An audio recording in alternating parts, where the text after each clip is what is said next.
Hi friends, I want to read one of my favorite stories to you today. It's titled Pigsty by Mark Teague. He's one of my favorite authors and illustrators. Pigsty by Mark Teague. Monday afternoon, Wendell Fultz's mother told him to clean his room.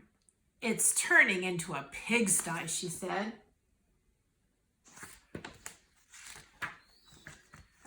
Wendell went upstairs. Much to his surprise, a large pig was sitting on his bed.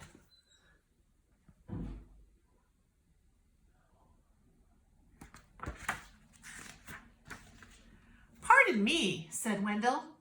He shoved some toys into his closet, but the pig didn't seem to mind the mess, and Wendell found he didn't really mind the pig either. He decided to take a break. We know how hard it is to clean your room sometimes, especially when you don't want to. Wendell's mother came to look at his room. When she did, the pig was hiding, but the mess was still there. She threw up her hands. "Okay, Wendell," she said, "if you want to live in a pigsty, that's up to you." Wendell could hardly believe his luck. Now I can live however I want.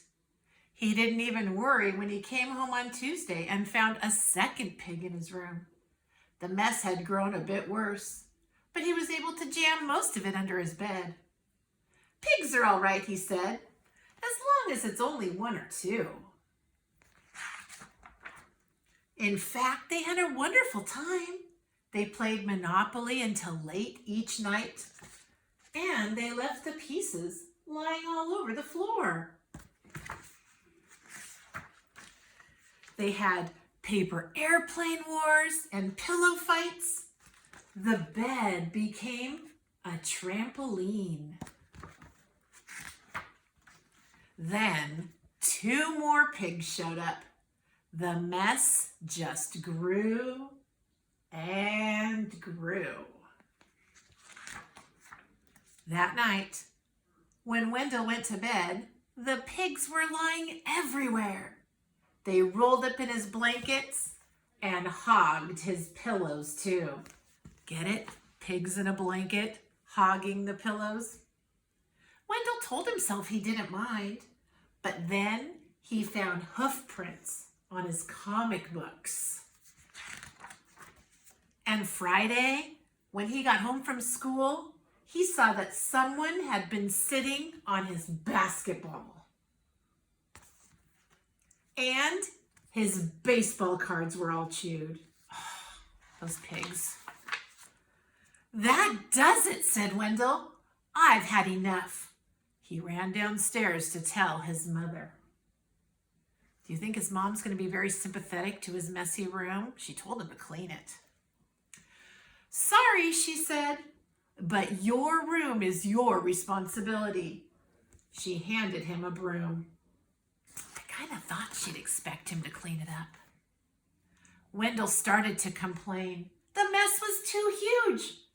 But suddenly he remembered a saying he'd heard, that many hooves make light work.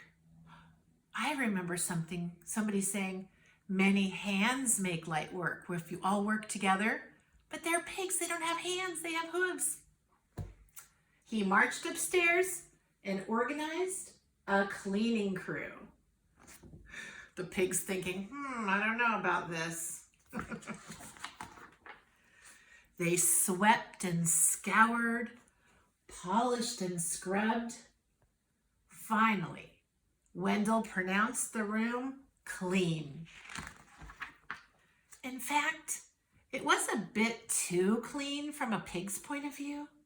So while Wendell inspected, the pigs prepared to go home. One of them made a phone call, and a farm truck came to pick them up. They hugged and grunted and oinked goodbye. Oh, can you see the license plate? The truck, it says E-I-E-I-O. I wonder what farmer would say E-I-E-I-O.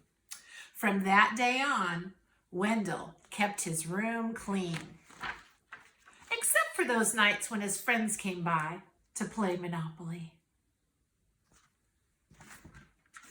The end. Thank you for joining me. One of my favorite books. I hope you enjoyed it.